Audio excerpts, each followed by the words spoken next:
तो गई। चैप्टर 1 ऐसे कर लिया करो, जल्दी जल्दी हो जाएगा, बार बार पेज नहीं पलटने पड़ेंगे, एक ही पीडीएफ से काम हो जाएगा। जूम करना जूम कर लो तुम, ठीक है। क्या था ये? हैं? चलो भाई, chapter 1 nature and significance of management. पहले मैनेजमेंट के बारे में पढ़ लेते हैं। मैनेजमेंट की डेफिनेशन सबको पता है कि मैनेजमेंट का मतलब है getting thing done through others with the aim of achieving goals effectively and, दोनों तरीके से गोल अचीव होने चाहिए, इफेक्टिवली और, अभी इफेक्टिव और एफिशिएंसी पे भी आएंगे क्योंकि वो बहुत इंपॉर्टेंट टॉपिक है। इधर देखो क्या होता है कि मैनेजमेंट जो है वो साइज पे, पर्पस पे, सेक्टर पे डिपेंड नहीं करता। मैनेजमेंट हर जगह एप्लीकेबल होता है, चाहे छोटी ऑर्गेनाइजेशन हो, चाहे प्रॉफिट वाली हो, नॉन प्रॉफिट वाली हो, उसका पर्पस प्रॉफिट कमाना हो, प्रॉफिट कमाना ना हो, प्राइवेट वाली हो, पब्लिक वाली हो, कोई सी भी हो। देखना, पब्लिक हो, प्रॉफिट हो, नॉन प्रॉफिट हो, सर्विस करती हो, मैन्युफैक्चरिंग करती हो, भाई साहब कोई सी भी ऑर्गेनाइजेशन हो, हर जगह अप्लाई होता है। फिर हेनरी फ्योल ने भी एक डेफिनेशन दी। क्या डेफिनेशन दी? कह रहा कोऑर्डिनेशन कर दो जितने भी रिसोर्सेज हैं, प्लानिंग के थ्रू, ऑर्गेनाइजिंग के थ्रू, स्टाफिंग के थ्रू, डायरेक्टिंग के थ्रू, कंट्रोलिंग के थ्रू। स्टाफिंग, डायरेक्टिंग, कंट्रोलिंग सबको एक साथ ले आओ, सबका क्या कर दो? कोऑर्डिनेशन। तो फिर भैया हेनरी फ्योल की डेफिनेशन बन जाती है मैनेजमेंट की। तो एक नंबर में ऐसे पूछ लेते हैं कि हेनरी फ्योल की डेफिनेशन बताओ मैनेजमेंट की, तो हेनरी फ्योल ने ये डेफिनेशन दी थी। अच्छा, इसका मतलब क्या है कि presently management as a coordination process involving major managerial function. चाहे ये मत करना क्योंकि मेन वाली डेफिनेशन यही है, इसका आगे मतलब बता रखा है बस, और कुछ नहीं है। तो मेनली तुम्हें यहाँ पे दो चीजें करनी है। ये मैनेजमेंट का मतलब है दूसरों से अपना काम कराना, getting thing done through other with the aim of achieving goals effectively and, और मैनेजमेंट हर जगह एप्लीकेबल होता है। दूसरी बात, मैनेजमेंट हर जगह, दो पॉइंट तो लिख के होगा ना डेफिनेशन में, तो दूसरा पॉइंट ये है मैनेजमेंट हर जगह एप्लीकेबल होता है। साइज, पर्पस, सेक्टर कुछ भी मैटर नहीं करता, हर जगह एप्लीकेबल होगा। फिर हेनरी फ्योल ने डेफिनेशन दी, कह रहा कोऑर्डिनेशन कर दो, प्लानिंग का, ऑर्गेनाइजिंग का, स्टाफिंग का, डायरेक्टिंग का और कंट्रोलिंग का, तो मैनेजमेंट हो जाएगा। फिर दूसरा टॉपिक आता है। दूसरा टॉपिक तुम सबको पता है क्या है? इफेक्टिवनेस। और इसे एक्सपेंड करने से पहले मन में सोच लिया करो, क्या सोचोगे मन में इसे एक्सपेंड करने से पहले? उससे पहले तुम्हें ये सोचना है कि इफेक्टिवनेस का मतलब क्या है। इफेक्टिव, TIVE, ऐसे याद किया था, TIVE is related to time. अगर टाइम पे टास्क कंप्लीट हो रहा है तो क्या आएगा? इफेक्टिव।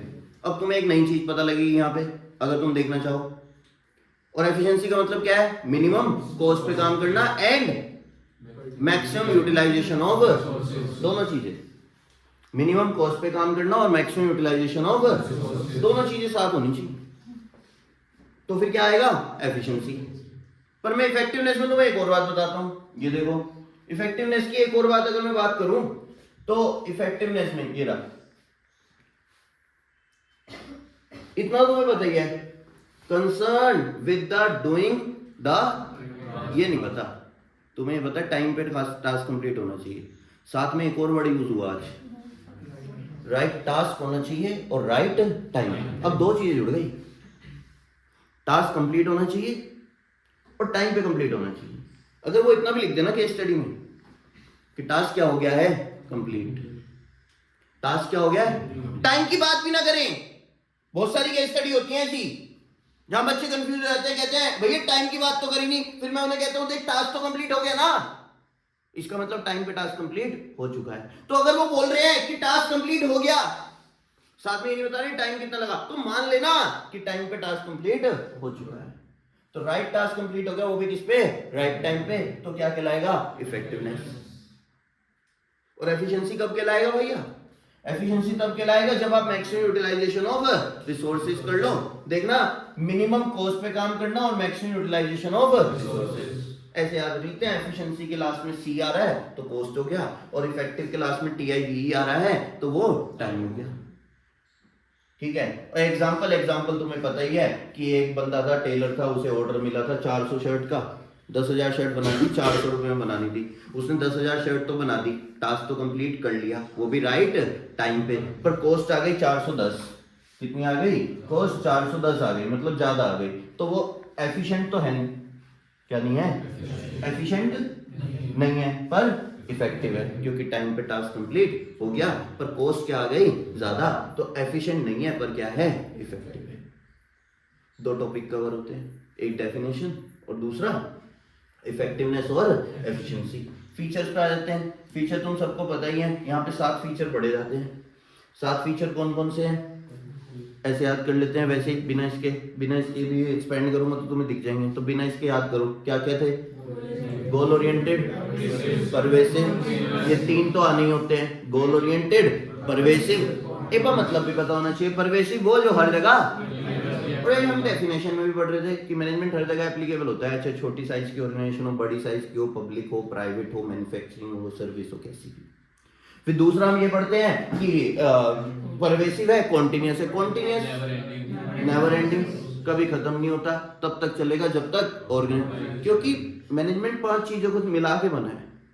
पोस्ट जीसी को, और पोस्ट जीसी कभी खत्म होते नहीं, और पोस्ट जीसी जब कभी खत्म नहीं होते तो ये भी कभी खत्म नहीं होता।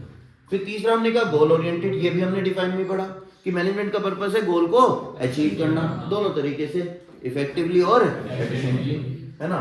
और फिर एक और था कि ये मल्टी डायमेंशनल है। ये लास्ट वाला पॉइंट हर जगह लगता है, कहीं पे ऑपरेशन हो रहा हो, ग्रुप ऑफ पीपल वर्क कर रहे हो, या काम हो रहा हो, तो तीनों जगह लगेगा। Management of operation, management of people और मैनेजमेंट ऑफ वर्क। काम को भी मैनेज करना पड़ता है, लोगों को भी मैनेज करना पड़ता है, बिजनेस ऑपरेट हो रहा हो तो उसे भी क्या करना पड़ता है? मैनेज। फिर उसके बाद आओ, फिर हमने पढ़ा था कि ये इंटेंजिबल फोर्स है, आप इसे छू नहीं सकते भाई साहब। आपके गोल अचीव हुए, आप सिर्फ महसूस कर सकते हो, आपको अच्छा लगेगा वो भाई गोल अचीव हो गया। इंटेंजिबल है और डायनेमिक है। डायनेमिक मतलब जो चेंजेस के हिसाब से क्या होता रहता हो, उसे डायनेमिक बोलते हैं। डायनेमिक के बाद एक और है, it applies on group activity है।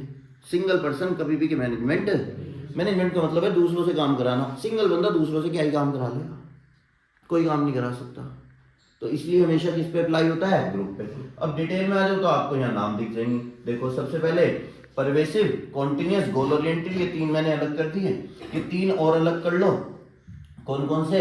ग्रुप एक्टिविटी, इंटेंजिबल फोर्स और डायनेमिक। और एक और अलग कर लो, management of work, management of people और मैनेजमेंट ऑफ ऑपरेशन। तो इन तीनों को मैंने अलग अलग कर दिया क्योंकि ये तीनों तो आते ही आते हैं हर जगह, परवेसिव, कॉन्टिन्यूस, गोल ओरिएंटेड। फिर इनको अलग कर दिया, ग्रुप एक्टिविटी है, इंटेंजिबल फोर्स है और डायनेमिक। जब ज्यादा पॉइंट होते हैं उसे बांट लिया करो ना, बांट दिया क्या बात होगी? Management of work, management of people और मैनेजमेंट ऑफ, इनकी डिफाइन पढ़नी हो तो एक एक और खोल लेना, वहां तुम्हें डिफाइन मिल जाएगी इसकी। ठीक है, आगे आ जाओ इधर की तरफ है बाकी के टॉपिक। फिर टॉपिक आता है ऑब्जेक्टिव्स ऑफ मैनेजमेंट। 3 ऑब्जेक्टिव होते हैं, सबको पता है। ऑर्गेनाइजेशनल ऑब्जेक्टिव, दूसरा नाम ऑर्गेनाइजेशन का दूसरा नाम इकोनॉमिक ऑब्जेक्टिव, दूसरा है सोशल ऑब्जेक्टिव। सोशल ऑब्जेक्टिव का दूसरा नाम होता ही नहीं। पर्सनल ऑब्जेक्टिव, पर्सनल ऑब्जेक्टिव का दूसरा नाम इंडिविजुअल ऑब्जेक्टिव। ये किससे रिलेटेड है? ऑर्गेनाइजेशन ऑब्जेक्टिव ऑर्गेनाइजेशन से रिलेटेड। इसमें 3 पॉइंट आते हैं, सर्वाइवल, प्रॉफिट और ग्रोथ। पहले ऑर्गेनाइजेशन सर्वाइवल के बारे में सोचती है, किसी तरह मैं क्या कर जाऊं, सर्वाइवल। फिर किसके बारे में सोचती है? प्रॉफिट के बारे में। फिर किसके बारे में सोचती है? ग्रोथ। पहले ये सोचना होता है जब आप नया बिजनेस स्टार्ट करो, किसी तरह हम क्या कर जाएं, सर्वाइव। सर्वाइव के बाद किसके बारे में सोचेंगे? प्रॉफिट। और प्रॉफिट के बाद किसके बारे में सोचेंगे? ग्रोथ के बारे में। ठीक है, तो ऑर्गेनाइजेशन ऑब्जेक्टिव ये 3, सर्वाइवल, प्रॉफिट और ग्रोथ। फिर सोशल ऑब्जेक्टिव 3 कौन से थे? सोशल ऑब्जेक्टिव 3 थे। पहला, इस बंदे ने बिल्कुल सही बोला, good quality product at reasonable rate. Society के लिए क्या करता है बिजनेस? दूसरा, एम्प्लॉयमेंट अपॉर्चुनिटीज प्रोवाइड करता है। क्या प्रोवाइड करता है? और तीसरा क्या करता है? फाइनेंशियल हेल्प प्रोवाइड करता है या फाइनेंशियल सपोर्ट प्रोवाइड करता है। तो ये 3 पॉइंट आपको यहाँ मिल जाएंगे सोशल ऑब्जेक्टिव में। ठीक है, good quality product at reasonable rate, generate employment opportunity, financial support to the society. Individual में 4 ऑब्जेक्टिव थे। फेयर रेम्यूनरेशन देना, पढ़ गया है क्या? गुड। जब आपको पता था मैं 3 चैप्टर कराऊंगा तो पढ़ के आना चाहिए, है ना, क्योंकि स्केड्यूल में यही 3 चैप्टर थे आज के, फर्स्ट, सेकंड और थर्ड, तो आपको करके आना चाहिए। चलो कोई नहीं किया तो कोई बात नहीं, अब करते रहे, है ना। पर्सनल ऑब्जेक्टिव में पहला क्या था? उसने बताया बंदे ने, प्रोवाइड फेयर रेम्यूनरेशन, वेजेस और सैलरी फेयर तरीके से दो। दूसरा क्या? Self recognisation, self respect. बंदे को चाहिए होती है सेल्फ रिकॉग्नाइजेशन, मेरी खुद की पहचान। मेरी खुद की रेस्पेक्ट हो, पर्सनल ग्रोथ एंड डेवलपमेंट, उसे चाहिए पर्सनल ग्रोथ, मेरी भी ग्रोथ हो, ऑर्गेनाइजेशन की ग्रोथ हो रही है तो मेरी भी ग्रोथ हो, और लास्ट उसे चाहिए होती है गुड वर्किंग कंडीशन, अच्छी वर्किंग कंडीशन चाहिए होती है। ये चार चीजें अगर आप देख लेते हो तो पर्सनल ऑब्जेक्टिव में आता है। बोलेंगे सब क्या क्या है? Fair remuneration, personal growth and development, self respect और self recognition, good and healthy working condition. ठीक है, आगे आ जाओ। इंपॉर्टेंस तो हम लास्ट में पढ़ते हैं, सबको पता है, इंपॉर्टेंस लास्ट में आएंगे। फिर अब ये वाला टॉपिक पढ़े, नेचर ऑफ मैनेजमेंट। कोई बताएगा नेचर ऑफ मैनेजमेंट में क्या था? बहुत अच्छे, मैनेजमेंट साइंस है, आर्ट है और प्रोफेशन है, आता ही आता है। साइंस है, आर्ट है और प्रोफेशन है। साइंस में 3 पॉइंट थे, बताया कोई? साइंस में 3 point, systematic body of knowledge, ये रहा मैनेजमेंट साइंस, आर्ट और प्रोफेशन। साइंस में 3 पॉइंट है, क्या क्या पॉइंट है बताना? सिस्टमैटिक बॉडी ऑफ नॉलेज, मतलब भी बात करते हैं क्योंकि ये ऐसा टॉपिक नहीं है कि ना आए पेपर में, ये मुंह उठा के कभी भी आ जाता है, तो इसकी थोड़ी डिटेल में बात करी जाए। सिस्टमैटिक बॉडी ऑफ नॉलेज का मतलब क्या है? इसका मतलब ये है कि साइंस के जितने भी प्रिंसिपल्स होते हैं, साइंस के सब कॉज एंड इफेक्ट पे बेस्ड है। किस पे बेस्ड है? Cause and effect. ये पेन में नीचे गिरा दूं, सबको पता है नीचे ही जाएगा, हवा में नहीं जा रहा, उसके पीछे तुम्हें पता है क्या कॉज है इसके पीछे? ग्रेविटी। इफेक्ट क्या है? नीचे जाना। कॉज क्या है? ये साइंस का प्रिंसिपल है, ग्रेविटी। किसका प्रिंसिपल है? मैनेजमेंट के जितने प्रिंसिपल हैं, मैनेजमेंट के जितने प्रिंसिपल हैं वो भी सब कॉज एंड इफेक्ट पे बेस्ड हैं। हम कर क्या रहे हैं? मैंने साइंस के फीचर को उठाया और मैनेजमेंट के फीचर के साथ कंपेयर करा, और दोनों क्या निकले? बिल्कुल सेम। अगर सारे फीचर सेम निकल आए, किसके? साइंस के और मैनेजमेंट के, कह दूंगा मैनेजमेंट क्या है? साइंस। पर अभी नहीं कह पा रहा क्योंकि अभी एक ही फीचर मैच करा। क्या है इस फीचर का नाम? Systematic body of knowledge. की जो साइंस है वो क्या है? Systematic body of knowledge.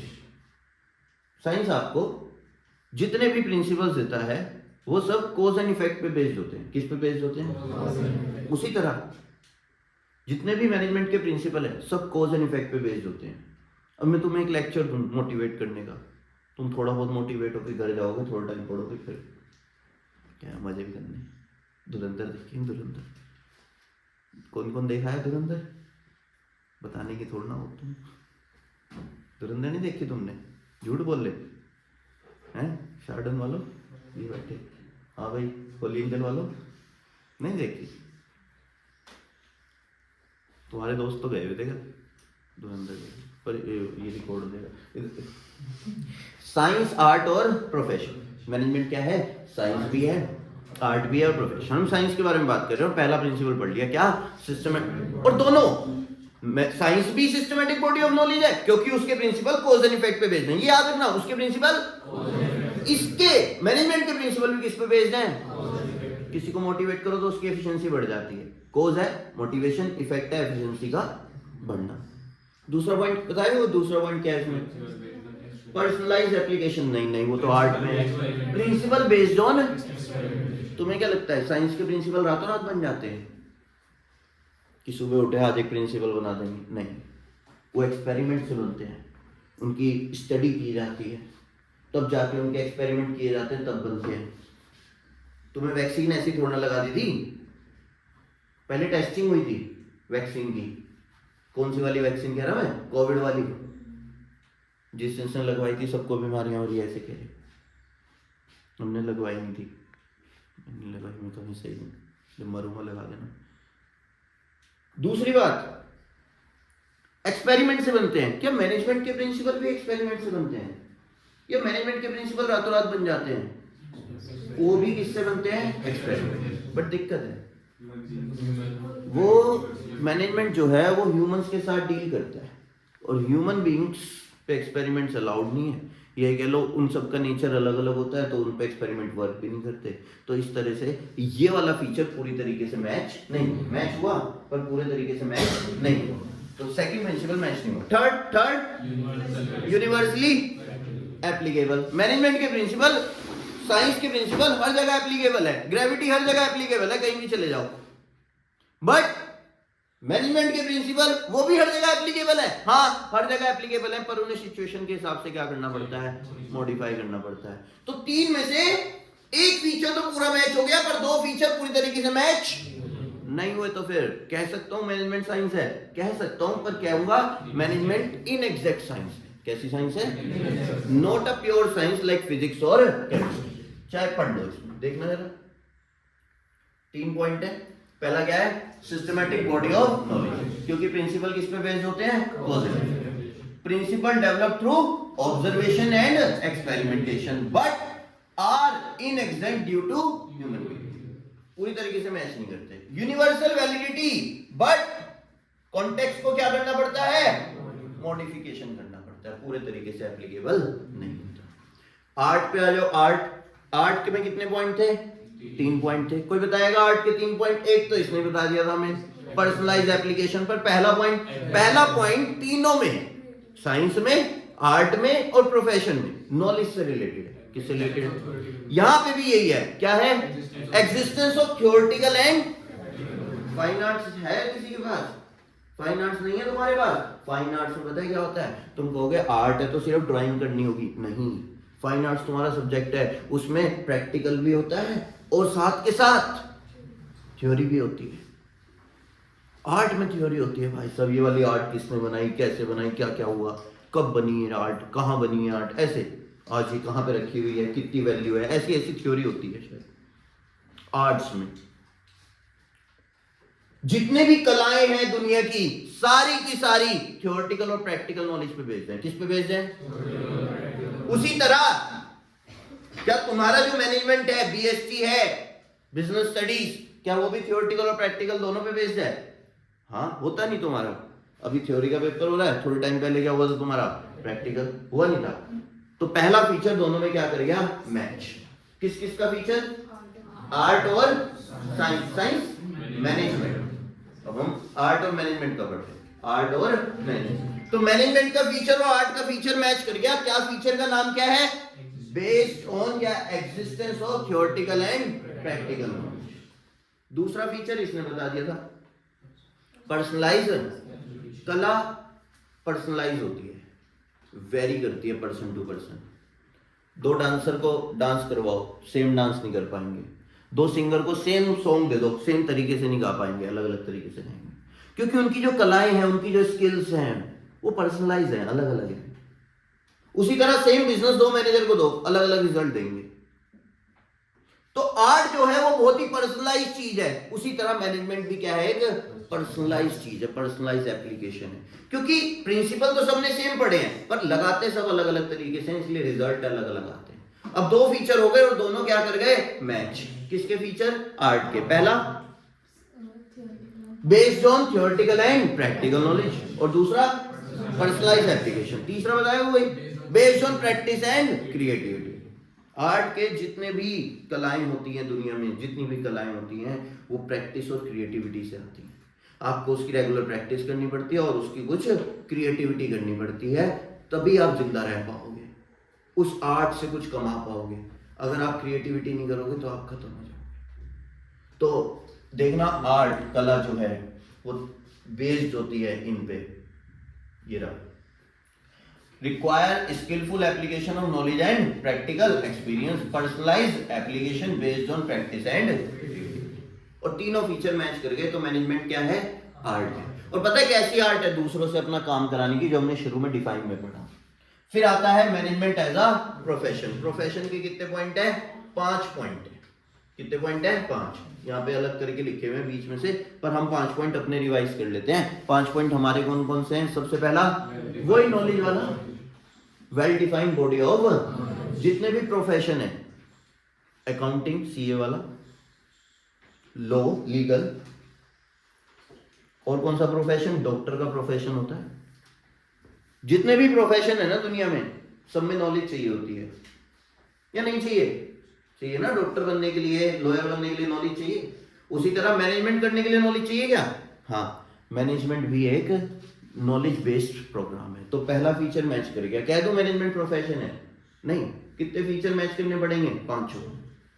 तब कहूंगा। दूसरा पता क्या है? तुमने सही कहा, रेस्ट्रिक्टेड एंट्री। किसी भी प्रोफेशन में जाना हो तो एंट्री क्या है, या ऐसे तो नहीं आज सुबह उठे आज मैं सीए रिलायंस की बुक खोल ली कह रहे आज पढ़ूंगा इसे, ऐसा तो नहीं अगले दिन उठे डॉक्टर पेट काट दिया किसी का कह रहा है लंग्स निकालेंगे इसके काम के। तो ऐसा नहीं होगा कि आप अगले दिन उठे और किसी प्रोफेशन में चले गए, उसके लिए आपको डिग्री लेनी पड़ेगी, एग्जाम क्लियर करने पड़ेंगे। क्या मैनेजमेंट करने के लिए भी कोई डिग्री लेनी पड़ती है? नहीं, एमबीए जरूरी नहीं है। ये बंदी सही कह रही, बंदी कह रही जरूरी नहीं है, हाँ ले सकते हो डिग्री, आपका एक्सपीरियंस, पर बंदा अगर एक्सपीरियंस है तो डिग्री की जरूरत नहीं है, हम उसे भी मैनेजर बना सकते हैं। तो दूसरा फीचर मैच, क्या नाम था दूसरे फीचर का? Restricted entries. तीसरा फीचर क्या है? Professional association. हर एक प्रोफेशन के लिए प्रोफेशनल एसोसिएशन बनी हुई है।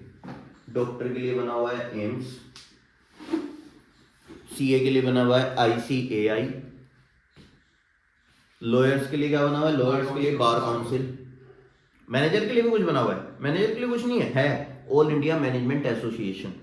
बट फिर कोई बात, अपने आप को वहां रजिस्टर कराना कंपलसरी नहीं, तो ये वाला फीचर भी मैच नहीं। चौथा है कोड ऑफ कंडक्ट, पूरा नाम है एथिकल कोड ऑफ कंडक्ट।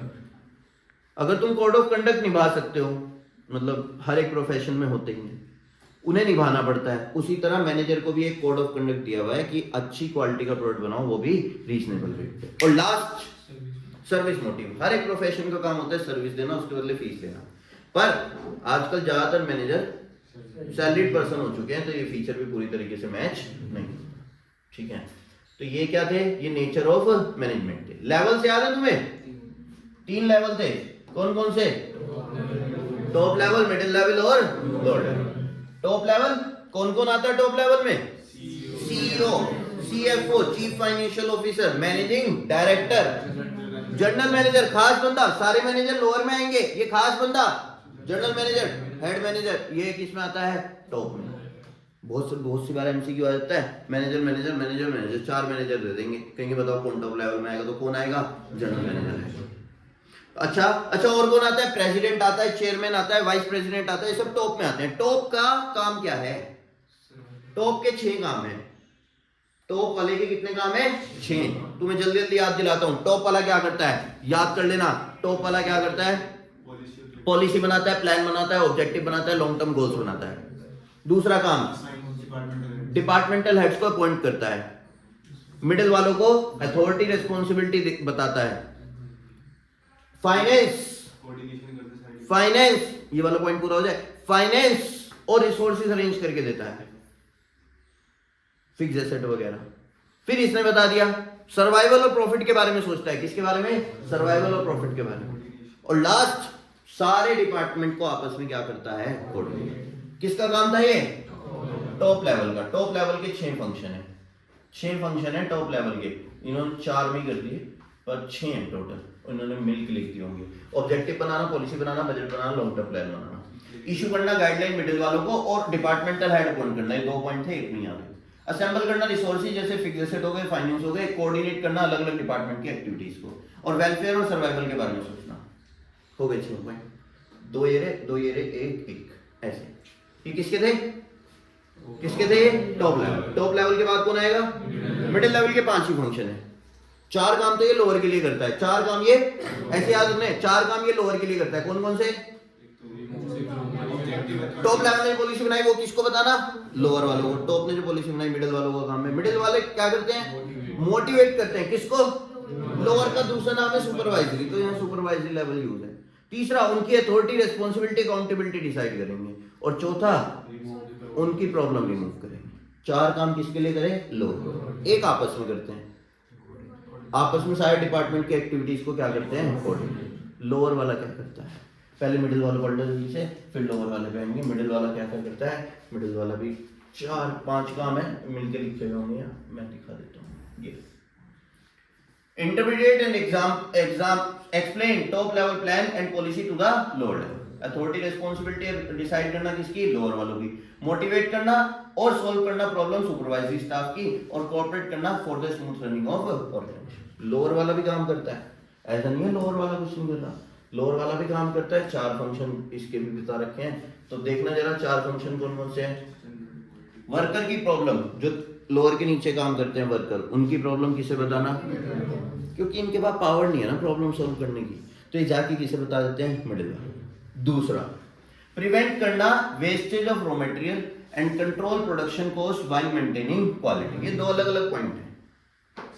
पहला पॉइंट है कि वेस्टेज को बचाना, रॉ मटेरियल की क्या बचाना, वेस्टेज। और दूसरा ये है कि क्वालिटी मेंटेन करना और प्रोडक्शन को बढ़ाना। तीसरा, ensure safety and security of machine and worker. और लास्ट है गुड वर्किंग कंडीशन।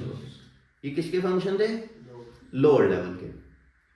लोअर के बाद आ जाओ, इंपॉर्टेंट फंक्शन तुम्हें पता है कौन कौन से हैं मैनेजमेंट के, 5 post DC, planning, organising, staffing, directing, control. तो उन्हें हम यहां से पढ़ते हैं। कोऑर्डिनेशन, कोऑर्डिनेशन याद है क्या होता है,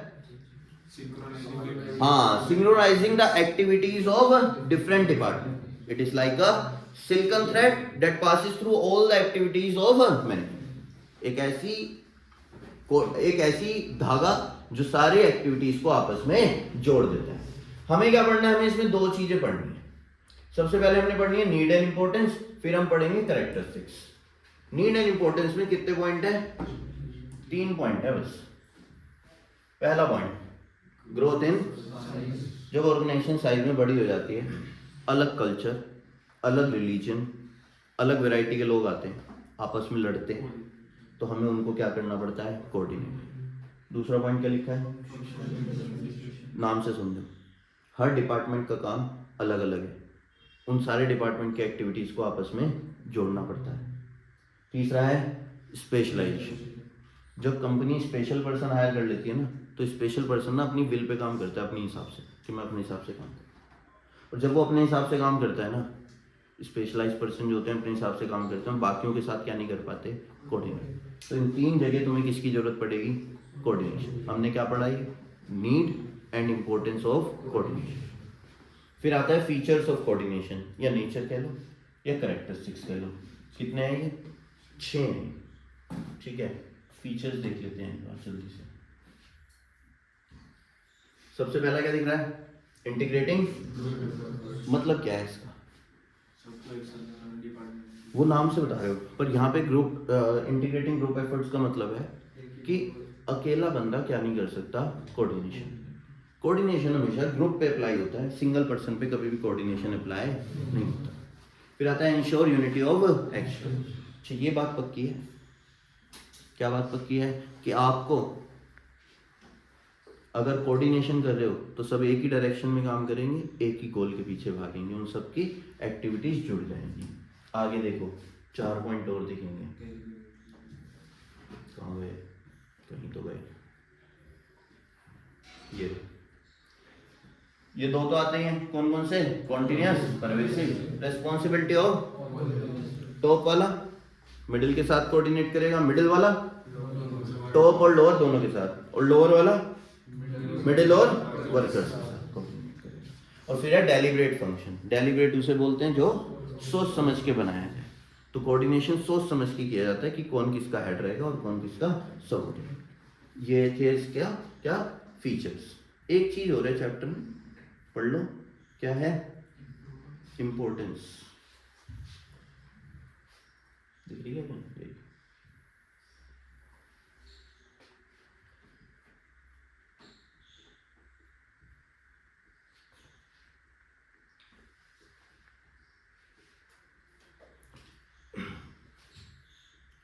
पहला है हेल्प इन अचीविंग, सब में लिखनी है, ये पॉइंट सब में लिखना है।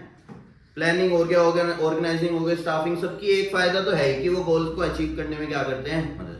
दूसरा इंक्रीजेस, क्यों, मैनेजमेंट की डेफिनेशन में नहीं पढ़ा था, मैनेजमेंट का ऑब्जेक्टिव है गोल्स को अचीव करना दोनों तरीके से, इफेक्टिवली और एफिशिएंसी बढ़ जाती है। क्रिएट्स एक ऐसी ऑर्गेनाइजेशन में आता है जो चेंजेस के हिसाब से क्या होती रहती है, change. Help in achieving, personal objective कौन से थे, वो fair remuneration, healthy working condition, personal growth और डेवलपमेंट, ये सब थे, ये अचीव करने में हेल्प करता है। और 8 सोशल डेवलपमेंट, सोशल ऑब्जेक्टिव भी अचीव करने में हेल्प करता है। सोशल ऑब्जेक्टिव क्या थे भाई, अरे सोशल ऑब्जेक्टिव कि भैया एक तो फाइनेंशियल सपोर्ट प्रोवाइड करो, अच्छी क्वालिटी का प्रोडक्ट, वो भी रीजनेबल रेट पे, और एम्प्लॉयमेंट और पॉलिसी। और दो तो वही हैं कि ऑब्जेक्टिव अचीव करने। तीसरा एफिशिएंसी बढ़ जाएगी। चौथा सब में आता है help in achieving group goals और क्रिएट्स अ डायनामिक। खत्म हो जाता है। केस स्टडी है इसकी, वो तुम घर से करोगे। पर तीसरा चैप्टर पढ़ेंगे। कौन सा? तीसरा, बिजनेस एनवायरनमेंट। ठीक है।